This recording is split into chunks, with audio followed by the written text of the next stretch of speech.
Welcome back to the last video over new material before fall break. Last video, we talked about how to calculate quartiles, what percentiles do, and we introduced the 5-number summary. 5-number summary. What we're going to be doing today is using that information, well, maybe not the percentiles, but the quartiles and the 5-number summary to create a box plot. And we're going to talk about why a box plot might be useful compared to a lot of the other graphs that we've learned how to make in this class.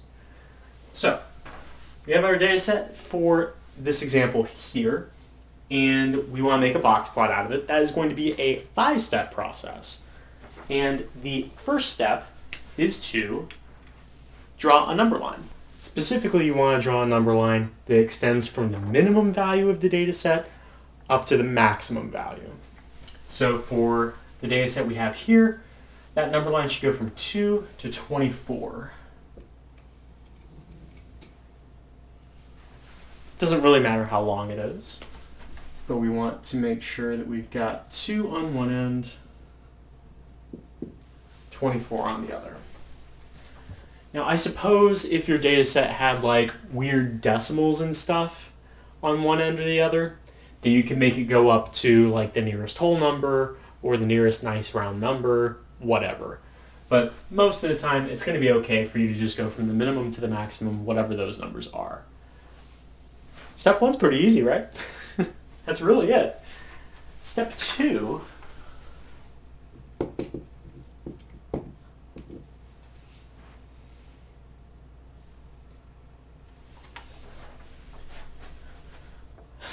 before we really start calculating anything or something like that, this number line seems really kind of like incomplete. We've got 2 all the way over here and 24 up here, but there's nothing in between. So really the next step is to fill in the scale on this number line. So this is going to be similar to when you were scaling your axes on like a histogram or something like that. Do you want to go by ones and put in every number between 2 and 24? Do you want to go by 2s or some other number? Let's see here. It would be nice to know what number is directly in the middle here. And notice, I am not going to scale this axis based on the numbers in the data set. That is not how it works. Okay? We're going to scale this axis so that every tick mark I make is the same distance. That is very important. If you don't do that, every box plot you ever make is going to be perfectly even all the way through, no matter what your data set looks like, and that's going to be wrong. That is the most common mistake I see among students. They try and scale this axis based on these numbers, but these numbers aren't equally spaced. So, what number is in between these two? If we take the average, that's going to be 26 over 2, that's 13. So if there were a number right in the middle, that would be 13.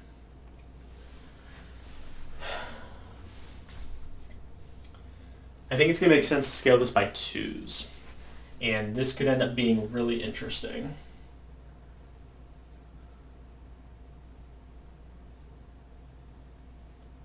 And it's okay if you mess up like I do here. It might take a few tries to get things right. This is going to be 12, 10, 8,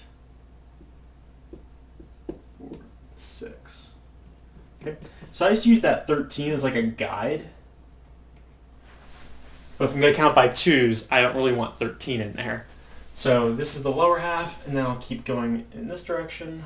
That's going to be 14, 16, 18, 20, and 22. Are these tick marks all perfectly evenly spaced? No. But the important thing is, each of them represents a difference of 2. Again, I can't stress enough, I don't know why students want to use the data values to make their scale. Do not do that. These tick marks need to be evenly spaced. 2 at a time, 3 at a time, 1 at a time, whatever it is. All right. If you scale this improperly, everything that comes after is going to be off. So, I really can't stress that enough. This is actually only the first part of step 2. I suppose this could have been a 6-step process in step 5. So once we have our axis here, our number line completely scaled out, we're going to now use our data set. We need to calculate all of the values of the 5-number summary, and for each of those numbers, we're going to place a dot above the number line. So we need to know what the 5-number summary is for this data set. What were the 5 numbers again? Well, what were the 5 statistics we need? The minimum, Q1, the median, Q3, and the maximum. 2 of those are really easy to find right off the bat. You're going to be able to find the minimum and the maximum right away. The minimum is 2, the maximum is 24. The other 3 are going to take a little bit of doing. We've got to go through and actually calculate the median and the 2 quartiles. So I want you to go ahead and do that, and I'll meet you when you're done so we can check our work. So as you can see here, I've calculated the 2 quartiles and the median. Those are the values I got. If that's what you have, great. If not, do you have a median of 11? There were 12 values in the data set originally, so n plus 1 over 2 gives you 6.5. And that tells you the median is going to be the 6th and 7th values. The average of those 2. Those are 10 and 12. The average of those is 11. That's our median. Once you've got that, you can draw your line because the median was in between those 2 values. To get Q1, it's the median of these 6 values. That's going to end up being the average of these 2, which is 5. Q3 is going to be the average of these 2, 21. All right, so we have all of our 5-number summary values there. So let's place our dots above this number line representing each of these values. The minimum is 2, which means there's going to be a dot right here. 5, 11, 21, and 24. Okay. If you have scaled your axis correctly, these dots should not be equally spaced. And they won't be unless your data set is very uniform in how far apart the values are, right? Some of these numbers are kind of far apart. We go from 13 to 20 here, but other numbers are really close together, 2, 3, 4. So the fact that these dots are not evenly spaced is going to be showing us where values are closer together and where they're more spread out. So that is step 2. We can finally move on to step 3, which is, well, this is a box plot, so we should probably at some point be drawing a box. That's step 3. The box we're going to draw is going to have sides at Q1 and Q3. So the dots that we've put up here above our axis, we need the 2 that represent Q1 and Q3. That's going to be 5 and 21. That's always going to be your 2nd and 4th dots, Q1 and Q3. And we are going to draw a box with sides, vertical sides, that go right through those 2 dots. And then we're going to connect those vertical lines with horizontal lines to make a box. And we're going to do it poorly because we're not an artist. Yeah, could be worse. So you should have a box with a dot on either side of it and a dot somewhere inside. That will tell you you've done step 3 correctly. Step 3, pretty easy. Step 4, we're going to take care of that dot in that box. All right, we're going to draw a vertical line inside the box at the median. And the median is going to be where that dot is inside the box. We're just going to take that dot, put a vertical line right through it in the box. Just like that. Step 4 is even easier than step 3. So now we move on to the last thing. There's only one more thing we need to do for our box plot here. To complete our box plot, we're going to connect the minimum dot to the box with a horizontal line. And we're going to do the same thing for the dot that represents the maximum. We're going to connect it to the box. Just like that. And ta-da! That is our completed box plot. Now, in truth, any kind of graph that you make in this class should have a title and axis labels.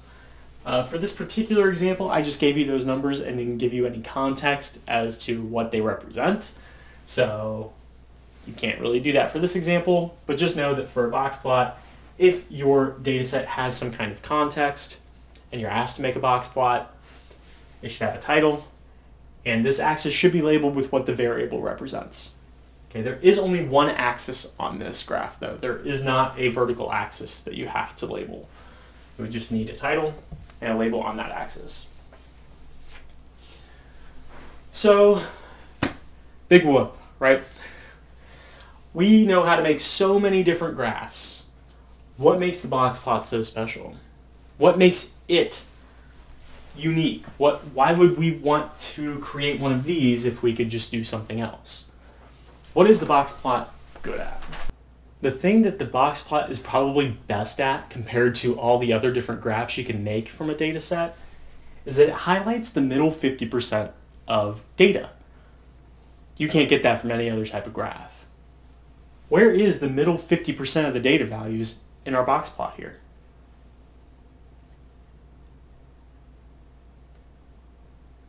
You might have to go back to the 5-number summary for that. What percent of the data values are between the minimum and Q1? 25%. From Q1 to the median, 25%. Median to Q3, 25%. Q3 to the max, 25%. Where is the middle 50% of the data? It's between the two quartiles. What represents that in our box plot?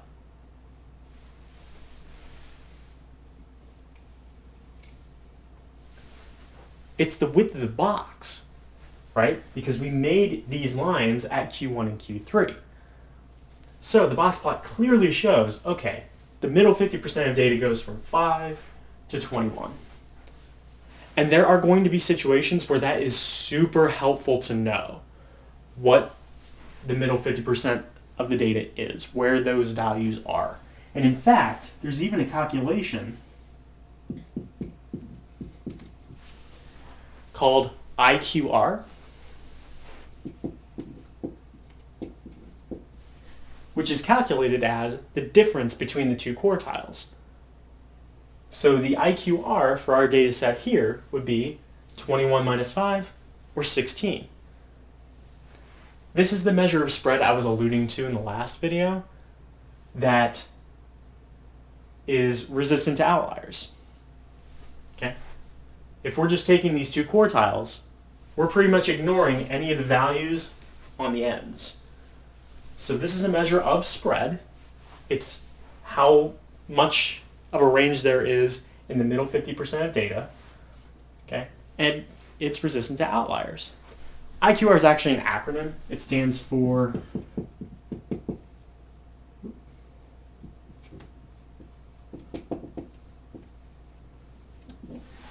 Interquartile Range.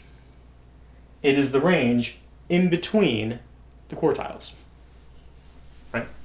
This is a statistic that you're going to have to know how to calculate, and it's going to have a use that we're going to see toward the end of this video today. So that's one of the things the box plot is really good at. That's why it exists. It highlights that IQR. How far apart is the middle half of the data? It also can clearly show outliers. Now, the way that we have created this graph by using this 5-step process, it may not be apparent whether there are any outlier values. But A lot of the time, if you see box plots that have been created through like a computer or a calculator, the outliers will be clearly shown. And we're not going to discuss how to do this when we create this by hand. I'm not super interested in that at this point, but it is possible for a box plot to clearly show which values are outliers. Okay. In the past, we've only discussed outliers in terms of like looking at a histogram and saying, well, that value seems like it really stands out from the rest. It turns out there's actually a calculation you can go through that will show you if there are any values that are outliers in a data set. And we'll talk about that at the end of the video as well. It actually involves the IQR. But I'm going to give you a data set to work with, and you're going to go through this entire process and create a box plot. Okay, above my head right here is the data set I want you to work with. I want you to go through the entire process of creating the box plot from beginning to end. You're going to need to calculate the 5-number summary. You're going to need to be able to scale your axis in a way that's appropriate, and that is up to you. But I want you to pause the video, create your box plot for this, come back, and we'll compare and see how you did. Observe my beautiful box plot for this data set. Looks like this. It's a little different than the one we had in our first example for sure.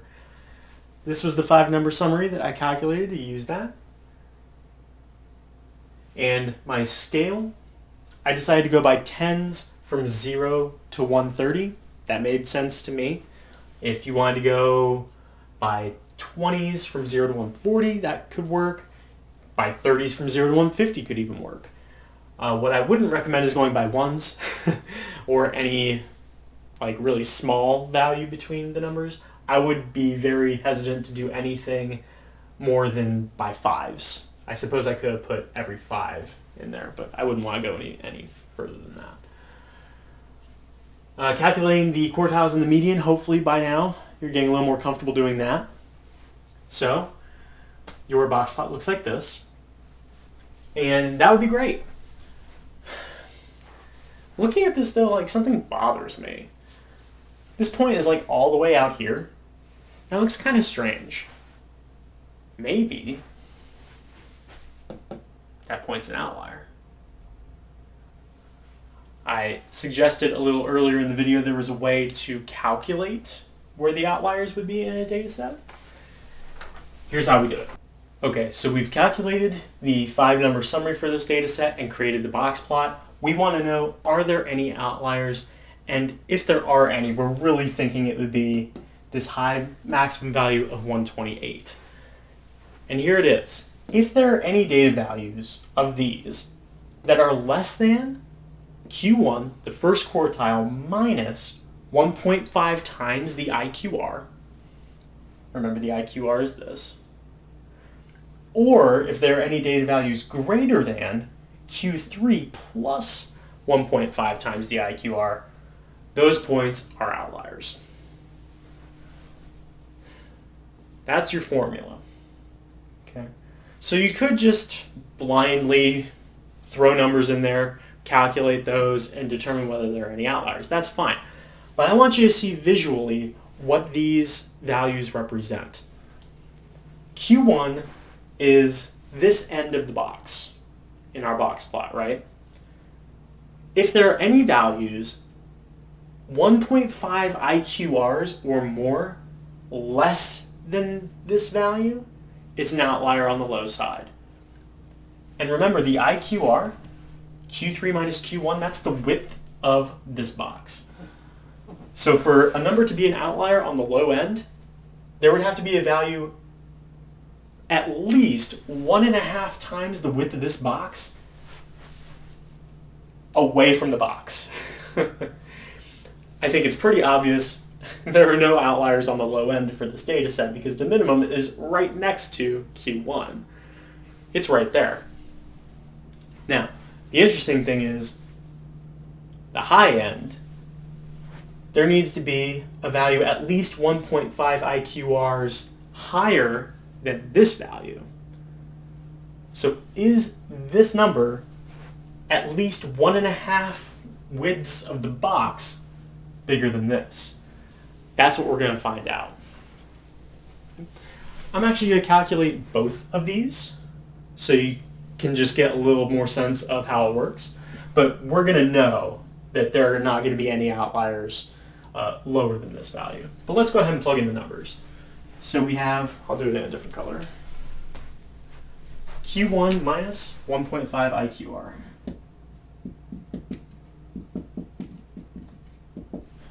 Q1 is 4.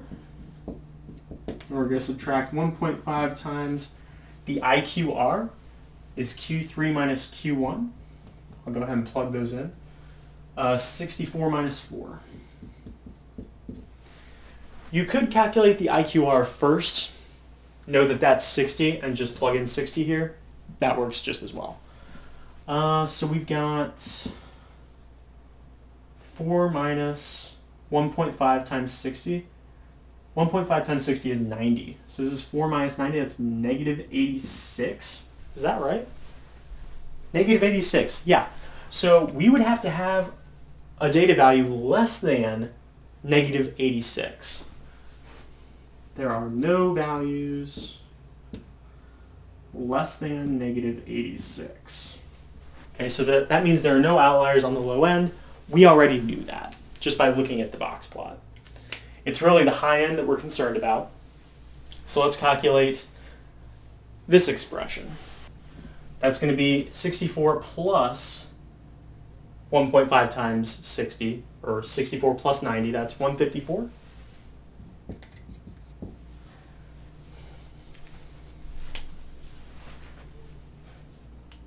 So do we have any outliers on the high end?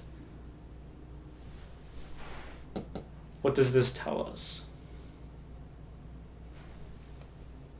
Only numbers greater than this are outliers.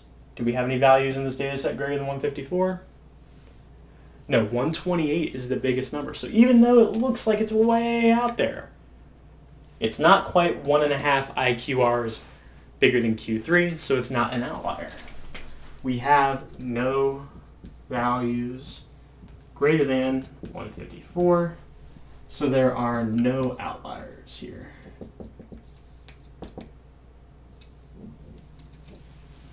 No outliers in this data set. And that's probably because this IQR is so large, right? If this box were much more narrow, then maybe that point would have been an outlier. But because this box is so wide, you think about the width of this box, we do it again, and then we take another half, it would be somewhere out here at 154. So it makes sense visually as well. All right. That's it for this section. That's it for this chapter, and that's it for everything in this quarter. You will not learn anything new up until fall break. But you'll have a homework assignment over this section. Make sure you look on Canvas for when that's due. You will have a review for Chapter 3 before you take the Chapter 3 test next week. And right after you take that Chapter 3 test, you'll get a review for a midterm exam that you will also take next week before fall break. So you've got 2 tests coming up. Make sure you gather all your notes together and study those so that you can be prepared for those tests. I will give reviews in advance of each of those tests, but you'll probably still want to have your notes handy for those.